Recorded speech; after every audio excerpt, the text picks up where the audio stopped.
মৰমৰ ছাত্ৰ-ছাত্ৰীসকল, আজি আমি নৱম শ্ৰেণীৰ সাধাৰণ গণিতৰ ৰেখা আৰু কোণ অধ্যায়ৰ অনুশীলনী 6.2 দুটামান প্ৰশ্নোত্তৰ কৰি দিবলৈ লৈছো। তোমালোকে যদি আমাৰ চেনেল প্ৰিজম ক্লাছেছ পাঠশালা সাবস্ক্ৰাইব কৰা নাই, সাবস্ক্ৰাইব কৰিব পাৰা আৰু ভাল লাগিলে ভিডিঅটো শ্বেয়াৰ কৰিব পাৰা আৰু তোমালোকৰ মতামতবোৰ কমেন্টৰ সহায়ত জনাব পাৰা। আমি আমাৰ প্ৰশ্নোত্তৰ আৰম্ভ কৰো। 3 নম্বৰটো, চিত্ৰত যদি AB সমান্তৰাল CD AB সমান্তৰাল CD EF লম্ব CD EF টো কিহৰ ওপৰত লম্ব CD ৰ ওপৰত লম্ব আৰু GED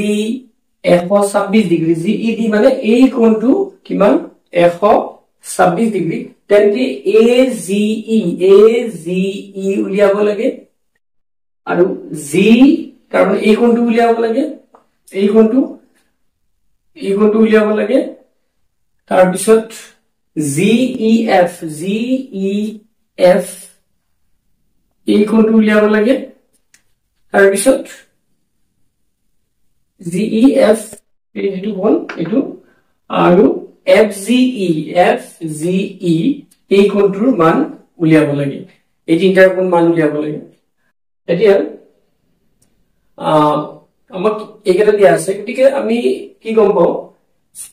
প্ৰথম আমি চাও AGE এৰ মানটো আমি চাও আৰু ইয়াতে এইটো FED এনেকে এই সিম্বলটো দিয়া আছে মানে সিটো দিয়া আছে মানে সেই কোণটো কি 90 ডিগ্ৰী বুলি আমাক লিখি দিলে আমাৰ ছবিটো চাই আমি এইটো গম পাও। এ তোমালোকে ভালকে মন কৰিবা যেতিয়া ছবিত এনেকে কিবা চিত্ৰত এনেকুৱা ধৰণৰ পোৱা তেতিয়া এইটো কোণ কিমান 90 ডিগ্ৰী বুলি তাক উল্লেখ নকৰিলেও আমি ব্যৱহাৰ কৰিব পাৰো গম পাও আমি। গতিকে AGE এর মানটো আমি উলিয়াব লাগে। এতিয়া A কি দিয়া আছে AB সমান্তৰাল CD বুলি দিয়া আছে আৰু ইয়াতে GE ডাল তিৰ্যক বা ছেদক আমি কম GE ডাল তিৰ্যক বা ছেদক বুলি লিখিব পাৰো আমি GE ডাল তিৰ্যক বা ছেদক। গতিকে আমি কি লিখিব পাৰো AGE এই কোণটো কাৰ সমান AGE এই কোণটো GED ৰ সমান এই কোণটো কাৰ সমান GED ৰ সমান আৰু এই GED ৰ মান মাপটো আমাক দিয়া আছে 126 ডিগ্ৰী বা আমি এইটো ইয়াত লিখিলো আমি এইটো কি বুলি ক'ব পাৰো দুটা সমান্তৰাল বক্ৰৰেখা এডাল ত্ৰিজ্যকে যদি ছেদ কৰে এই কোণ দুটা কি কোণ এই কোণ দুটা হ'ল একান্তৰ কোণ। এইটো আমি কি লিখিম তাৰ কাৰণটো লিখিছো একান্তৰ কোণ বুলি এইটো একান্তৰ কোণ। এটা নেক্সট চাবা আমাক নেক্সট AGE পালো AGE কিমান গতিকে আমি GED টো মানটো দিয়া আছে গতিকে AGE 126 ডিগ্ৰী এইটো এটা আমি আনসাৰ পালো AGE। তাৰ পিছত GEF এই কোণটোৰ মান লাগে আমি জানো GEF মানে আমি কেনেকৈ লিখিব পাৰো GEF মানে এই গোটেই ডাঙৰ কোণটোৰ পৰা GED ৰ পৰা যদি আমি এই গোটেই ডাঙৰ কোণটোৰ পৰা যদি FED কোণটো বিয়োগ কৰো FED কোণটো বিয়োগ কৰো এইটো কিমান পাম আমি তেতিয়া GED মানে কিমান আছে 126 ডিগ্ৰী FED আমাক যেহেতু এইটো এনেকে দিয়া আছে গতিকে এইটো কিমান 90 ডিগ্ৰী গতিকে আমি ক'ব পাৰো GEF ৰ মান 126 ৰ পৰা যদি আমি 90 টো বিয়োগ কৰো কিমান হ'ব 6 12 হ'ল 3 36 ডিগ্ৰী হ'ব GEF ৰ মান 36 ডিগ্ৰী। নিশ্চয় বুজি পাইছা GEF ৰ মান আমি 36 দুটা পালো আমি তাৰ পিছত উলিয়াব লাগে FGE এতিয়া আমি আকৌ আমি লিখিব পাৰো AGE বা আমি কি লিখিব পাৰো FGE এই কোণটো প্লাস AGE এই কোণটাৰ বাপৰ সমষ্টি 180 ডিগ্ৰী কাৰণ ইহত কি সৰল সৰল কোণ ইহত কি সৰল কোণ এই কোণটো AGE আৰু FGE এই কোণ দুটাৰ মাপৰ সমষ্টি 180 ডিগ্ৰী ইহত কাৰণ এইটো এই দুটা সৰল কোণ গতিকে আমি ইয়াৰ পৰা লিখিব পাৰিম FGE is equal to 180 degree বা আমি এইটো ইয়াতে মানটো বহুৱাব পাৰো AGE এৰ মানটো কিমান আছে আমাক AGE এৰ মানটো আমি লিখিছো 126 ডিগ্ৰী বুলি is equal to 180 ডিগ্ৰী গতিকে AGE এৰ মানটো 126 ডিগ্ৰী গতিকে FGE এৰ মানটো কিমান হ'ব 180 বিয়োগ 126 ডিগ্ৰী গতিকে 180 এৰ পৰা যদি আমি 180 এৰ পৰা আমি 126 যদি বিয়োগ কৰো 10 ৰ 4 গল 6 গল 4 7 7 2 গল 5 দেখি কিমান হ'ব 54 ডিগ্ৰী হ'ব এটো গতিকে আমি এটা মান পালো FGE আমাক যে তিনটা উলিয়াব দিছে GEF আৰু AGE এই তিনটা আমি মান পালো গতিকে তোমালোকে চাবা ইয়াতে কি কি দিয়া আছে তাৰ পিছত কি উলিয়াব লাগে আমি বাকি এই যিবিলাক কাৰণ বিলাক যুক্তি বিলাক আমি কাষত লিখি যাম এবাৰ চাবা 6.1 উলিয়ালে 4 নম্বৰটো চিত্ৰত যদি PQ সমান্তৰাল ST PQ সমান্তৰাল ST দিয়া আছে আৰু PQR 110 ডিগ্ৰী আৰু RST কিমান 130 ডিগ্ৰী তেন্তে QRS এইটো কোণৰ মানটো আমাক উলিয়াব লাগে QRS অৰ এতিয়া আমাৰ আমি এটা অংকন কৰিব লাগিব কি অংকন আমি লিখিছো কি অংকন R বিন্দুৰ পৰা ST ৰ সমান্তৰালকৈ RM অংকন কৰা হ'ল R বিন্দুৰ পৰা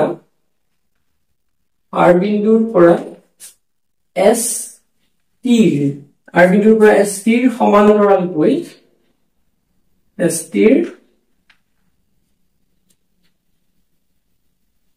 সমান্তৰালকৈ RM অংকন কৰা হ'ল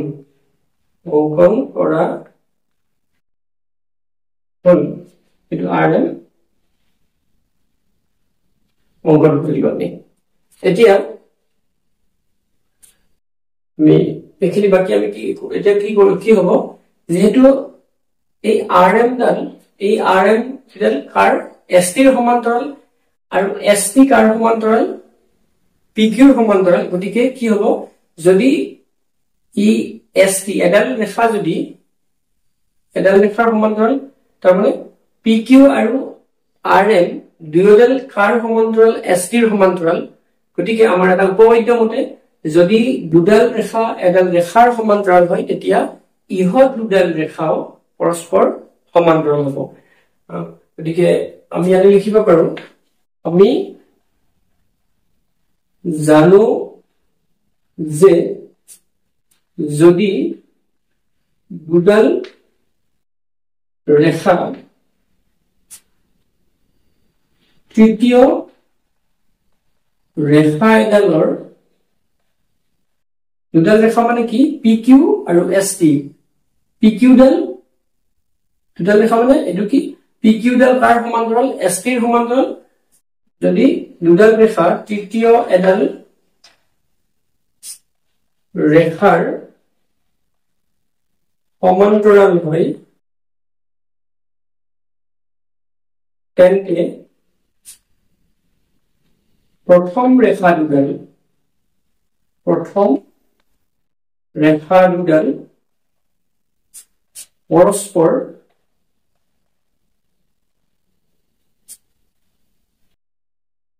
সমান্তৰাল হ'ব এটো উপপাদ্য মতে এটা উপপাদ্য গতিকে কি সমান্তৰাল তাৰমানে PQ সমান্তৰাল কি ST আৰু ST সমান্তৰালটো কি আমি অংকন মতে এইটো কৰিছো RM যেটো এইটো পাইছো আমি গতিকে কি হ'ব গতিকে PQ সমান্তৰাল RM আৰু PQ সমান্তৰাল RM আৰু PQ সমান্তৰাল RM হলে ইয়াতে আমাৰ যদি QR তিৰ্যক হয় QR আমি তিৰ্যক বুলি কওঁ QR তিৰ্যক হলে এতিয়া আমাৰ কি হ'ব নিশ্চয় বুজি পাইছা PQ সমান্তৰাল RM কেনে হ'ল PQ ডাল ST সমান্তৰাল RM ডাল ST সমান্তৰাল তাৰ মানে PQ আৰু RM সমান্তৰাল আৰু ইয়াতে QR তিৰ্যক হলে আমাৰ কি হ'ব PQR বা আমি উল্টাকে এইটো লিখিব পাৰো এনেকে অমহিটো কোন উলিয়াব দিছে যদি QRM কোণ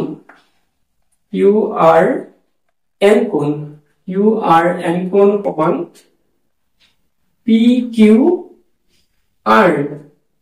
QRM কোণ সমান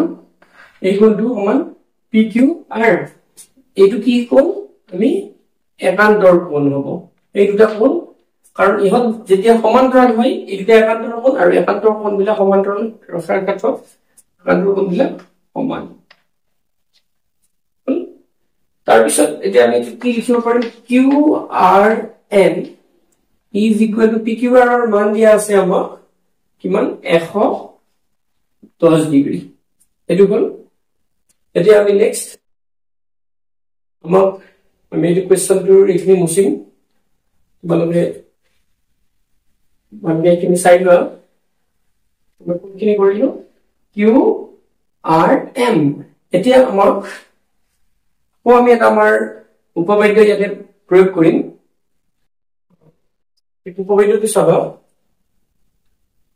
R ইটো SRM plus এটো কি SRM plus আমি এটো লিখিছিলো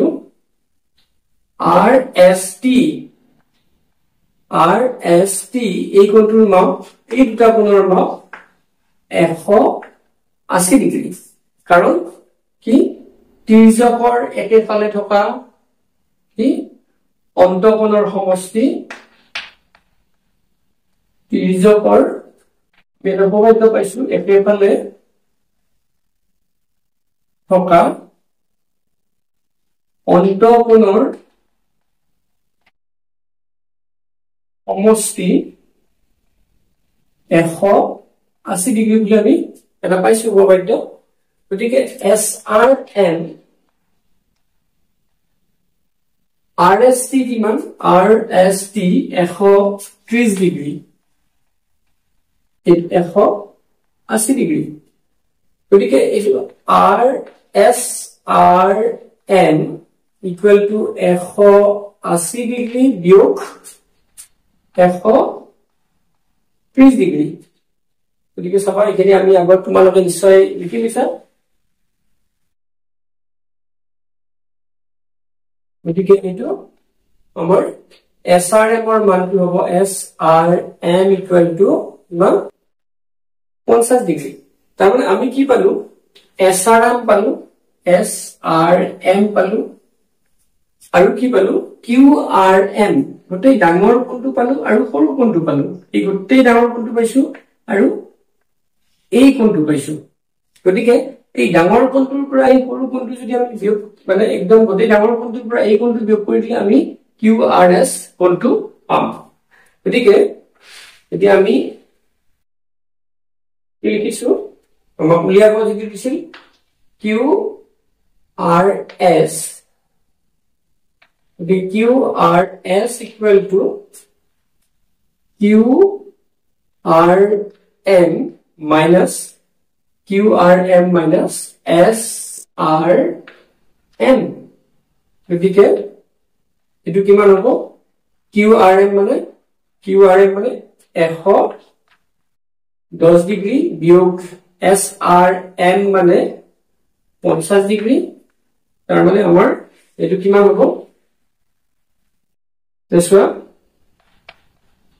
QRS equal to 60 ডিগ্ৰী এইটো আমাক ক্লিয়াৰ হ'ব দিয়া মান গতিকে ইয়াতে কি কৰিছো আমি অঙ্কন কৰিছো অঙ্কন প্ৰথম অঙ্কন কৰিছো এইটো এতিয়া আমি অঙ্কন কৰিব লগা হয় দিয়াতকে তাৰ পিছত QPQ এইটো অঙ্কন মতে কি ST সমান্তৰাল RM আৰু P গতিকে PQ সমান্তৰাল ST সমান্তৰাল RM গতিকে এই গোটেই কিটাই সমান্তৰাল সেই হিচাপত আমি একান্তৰ কোণ ব্যৱহাৰ কৰিছো তাৰ পিছত আমাৰ যেটো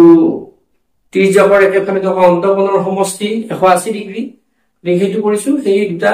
উপপাদ্য ব্যৱহাৰ কৰি আমি এই গোটেইটো সমাধান কৰিলি তোমালোকে নিশ্চয় বুজি পাইছা